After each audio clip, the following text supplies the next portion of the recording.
வைத்தியநாதத்தின் பகலை என்னும் ஆரோக்கியை ஹார்த்த பீடஸ்ய சத்ருஷே நாஸ்தி பூகோள மண்டலே.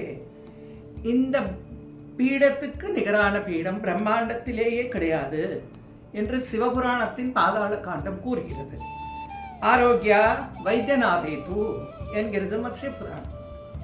ஹிருதய பீடம் வைத்தியநாதஸ்து பைரவ தேவதா ஜெயதுர்கா.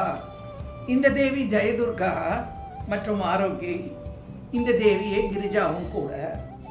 கயாவிலிருந்து 280 கிலோமீட்டர்.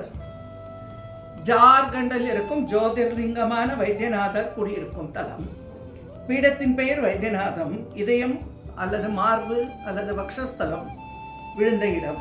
ஜெயதுர்கா அல்லது நவதுர்கா பீட்டேஸ்வரியின் நாமம். பைரவர் வைத்தியநாதர். மாத்ருகா அக்ஷரங்களில் கவுக்கான இடம். அக்ஷர தேவியின் நாமம் தூம்ரா தேவி. 4 முகம் 8 கரங்களுடன் சிம்ம வாகனத்தை உடையவர்.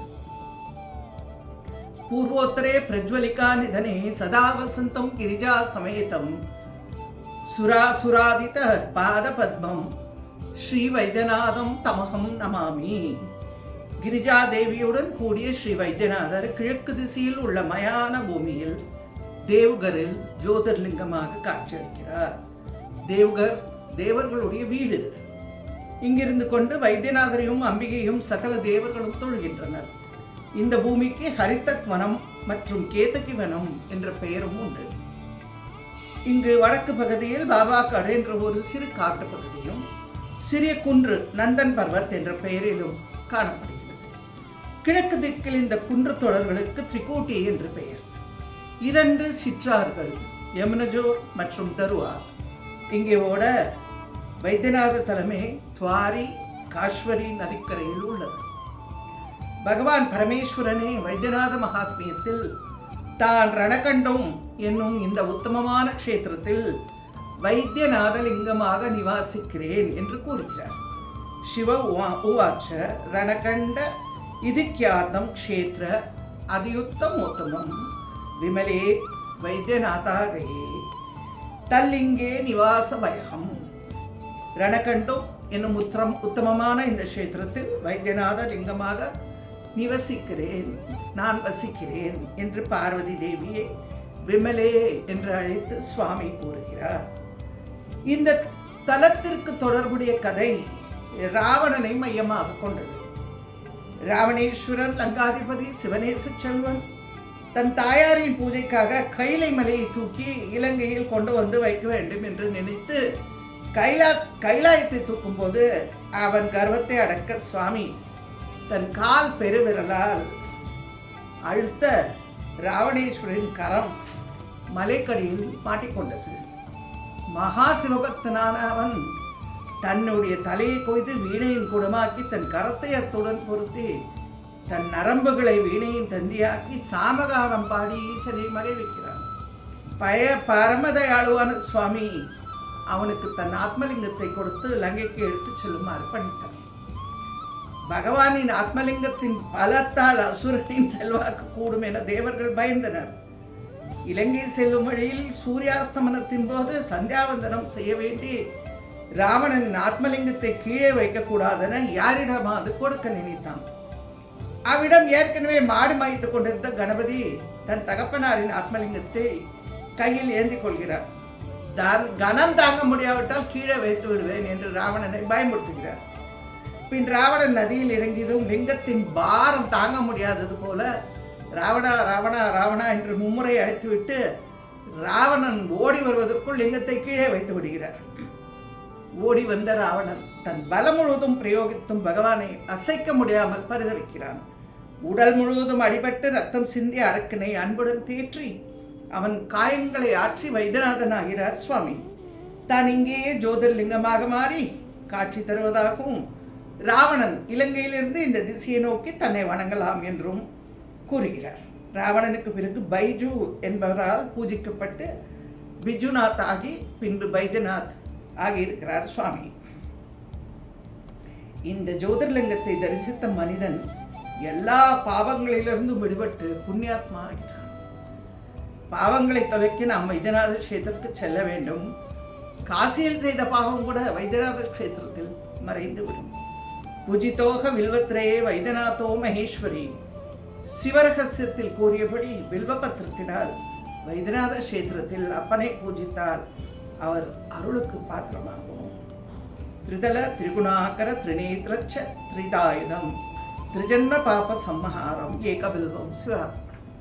3 குணங்களையும் 3 நேத்திரங்களையும் 3 ஆயுதங்களையும் உள்ளது போல 3 இலைகள் உள்ள பில்வபத்திரம் பெருமானின் ஒரு அங்கமாகும். அப்பேற்பட்ட பில்வத்தினால் அவரை அர்ச்சித்தால் 3 ஜென்மங்களின் பாவங்களும் காணாமல் போகும். வாக்ஷோத்ர நேத்ராங்கிரி விஹி நஜந்தோ வாக்ஷோத்ர நேத்ராங்கிரி முகப்பிரதாய குஷ்டாதி சர்வோனத ரோககந்திரே ஸ்ரீ வைத்தியநாத நம சிவாய. குஷ்டம் முதலான பெருவியாதிகள் கூட இந்த அப்பனின் கருணையால் காணாமல் போகும். ஆரோக்கிய பயத்திய நாதேது என்கிறது மத்ய புராணம். ஆரோக்கியத்திற்கான கடவுள் இந்த வைத்தியநாத் அல்லது வைத்தியநாதர்.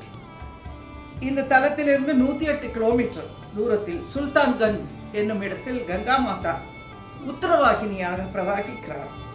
பக்தர்கள் இங்கிருந்து காவடியில் பவித்திரமான கங்கா ஜலத்தை சுமந்து கொண்டு கால்நடையாகவே வைத்தியநாதம் வந்து சேர்கிறார்கள்.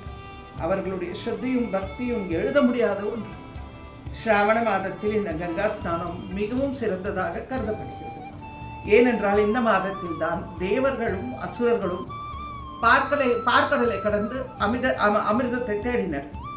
அதோடு வந்த கொடிய ஆலகால விஷம் தயாபரனான பரமேஸ்வரன் அதை அருந்தி நஞ்சுண்டேஸ்வரன் ஆகிறார். இந்த விஷத்தின் தகிப்பு குறைய இந்த மாதத்தில் கங்கா நீரில் சுவாமிக்கு அபிஷேகம் செய்து இந்த தகிப்பை குறைய பக்தர்கள் காவடி சுமக்கிறார்கள்.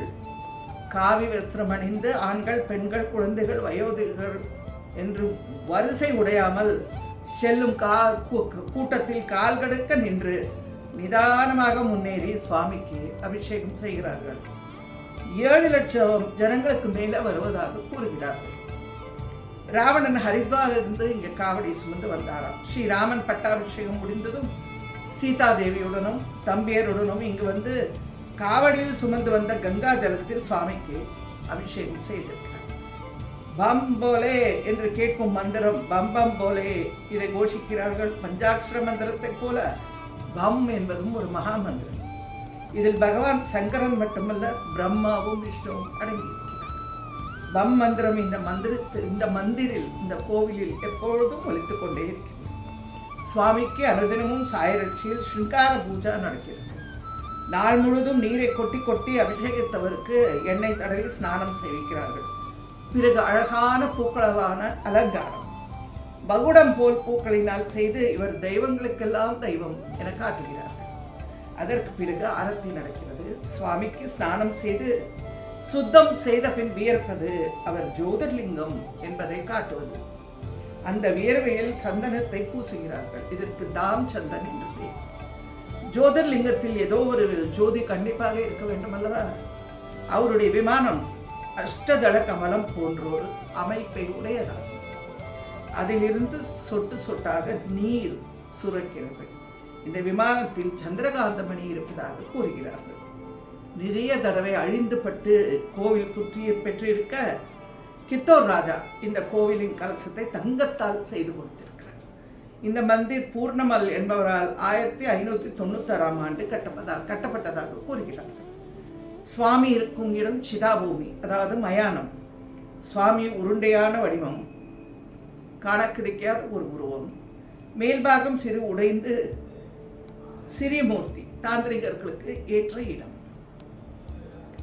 வைத்தியநாதருக்கு பக்கத்தில் அம்மைக்கு தனி சந்நிதி.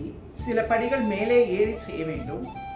அங்கும் சில படிகள் ஏறி மேடை போன்ற அமைப்பின் மேல் 2 சிலைகள், ஒன்று மாதா பார்வதியினுடையது, இன்னொன்று ஜெயதுர்கா அல்லது மாதா திரிபுர சுந்தரி என்று அழைக்கிறார்கள். அப்பனுடைய கோவிலும் அம்மையுடைய கோவிலும் சிவப்பு நாடாக்களால் கட்டப்பட்டு சிவசக்தி ஐக்கியத்தை குறிப்பிடுகின்றன. பத்ம புராணம் இந்த பீடத்தை ஹார்த்த பீடம், அதாவது ஹிருதயம் விழுந்த இடம் என்கிறது. அங்கராஜ நிபாதனே ஹார்த்ரா பீடம் அனுத்தமம் சர்வேஷாம் பீடவர்கானாம் மத்தியே பிரியத்தமம். அம்மையின் இருதயம் விழுந்த இந்த பீடத்துக்கு மேலான பீடம் இல்லை என்கிறார்கள்.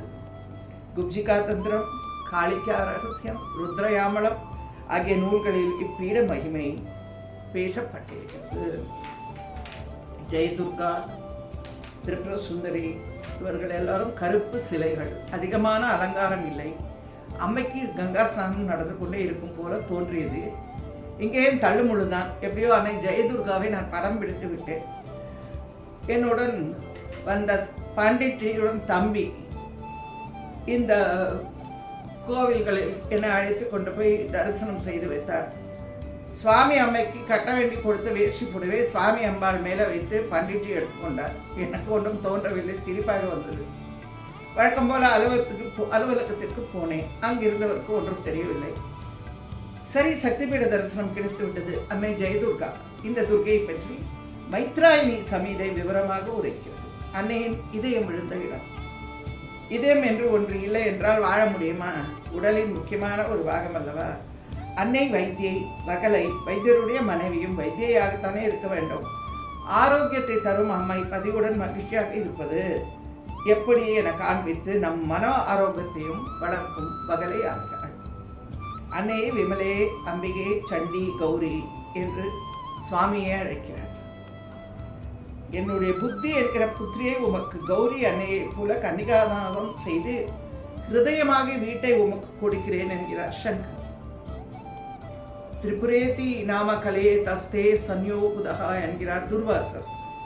திரிபுர சுந்தரி எனும் அன்னை ஜெயதுர்காவின் நாமத்தை உண்மையாக எவன் ஜபிக்கிறானோ அவன் உண்மையான செல்வந்தனும் அறிவாளியும் ஆகினான். ஆக மனம் இறைந்த சக்தி பீட தரிசனம்.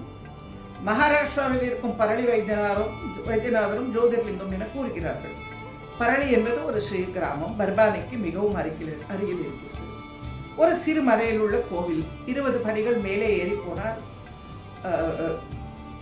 ராஷ்டிர சாளுக்கிய வடிவில் சைலியில் கட்டப்பட்ட கோவில். உள்ளே சென்றது வைத்தியநாதர் பெரிய லிங்கம். வில்வம் விபூதி சொரிந்து நாமே அவரை ஆராதிக்கலாம். இது தவிர வைத்தீஸ்வரன் கோயில், அங்கேயும் குடியிருக்கிறார் வைத்தியபதி. எத்தனையோ குடும்பங்களுக்கு குலதெய்வம், கண்கண்ட தெய்வம். தூணிலும் இருப்பார், துரும்பிலும் இருப்பார். கூப்பிட்ட குரலுக்கு ஓடி வருவார். இறைவன் வைத்தியநாதன் 4448 வியாதிகளையும் தீர்க்க வல்லவர். தன்னுடன் அம்மை தைலாம்பா எனும் தையல் நாயகியை தைல பாத்திரமும் வில்வ மரத்தின் மண்ணும் கலந்து வரப்படித்தார். பிறப்பிலும் இறப்பிலும் போகமோட்சங்களை தரும் தாம். இங்கு தரும் சாந்துருண்டை சகல ரோக நிவாரணம். இது அங்காரகனுக்கான கஷேத்திரமும் கூட.